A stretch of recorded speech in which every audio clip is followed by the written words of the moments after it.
DES, that is Data Encryption Standard.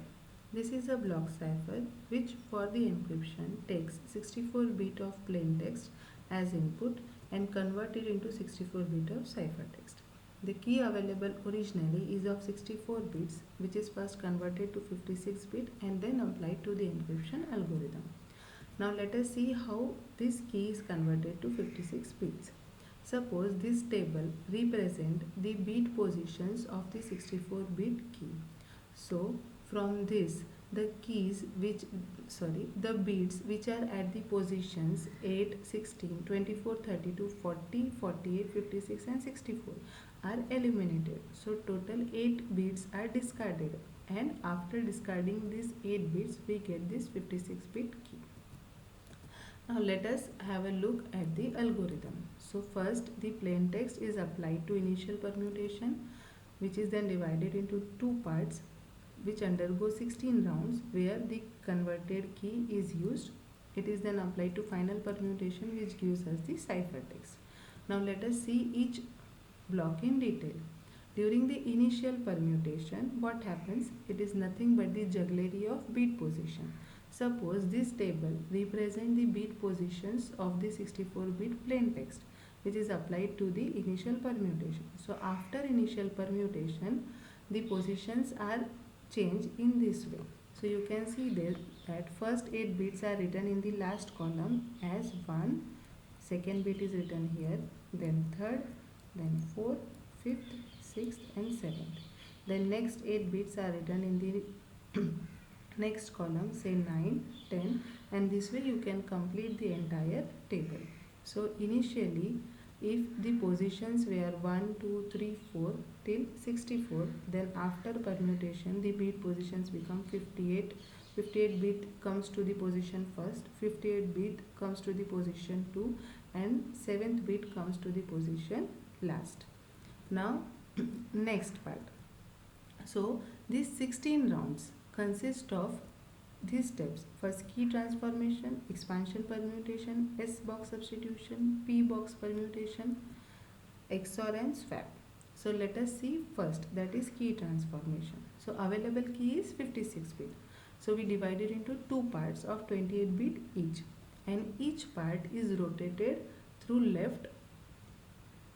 Okay, and after rotation both the parts are joined back.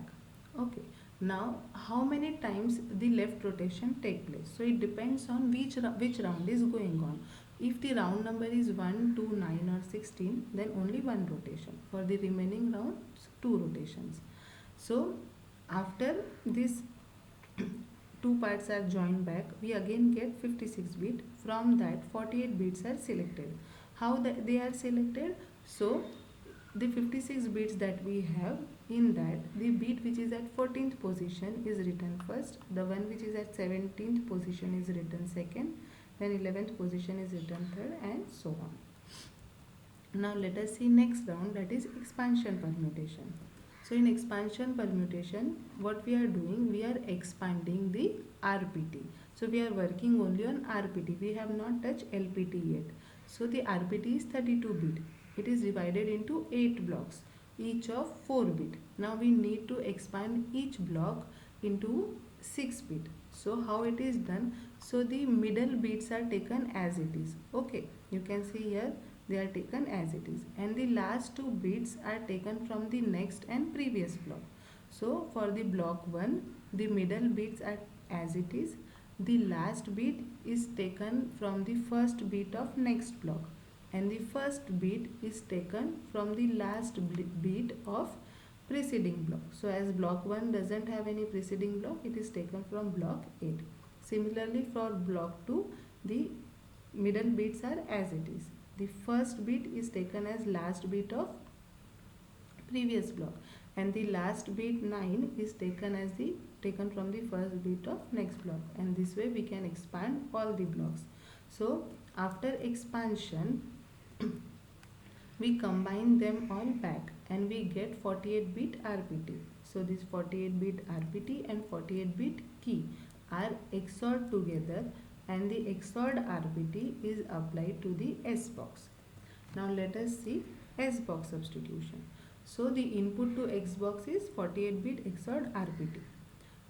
These 48 bits are divided into 8 blocks, each of 6 bit is then given to the S boxes, and the output of the S boxes is 4 bit, which are combined together to form a 32 bit.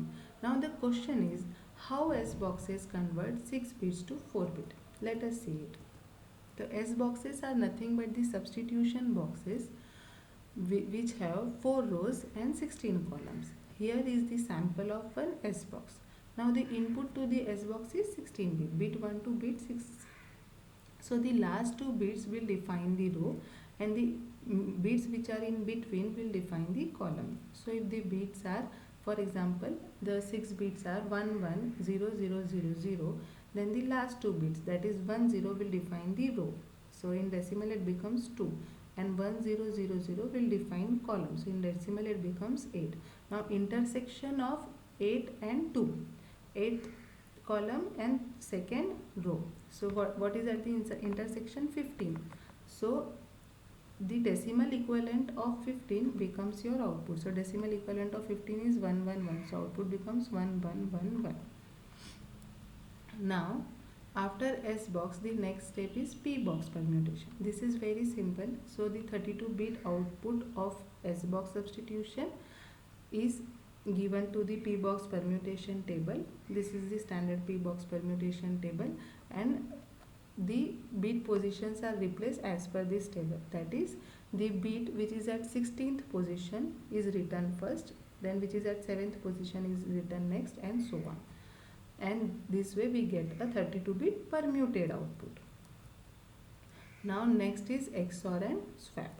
So we have a 32-bit permuted RPT and a 32-bit LPT. Till now we have not done a single process on LPT.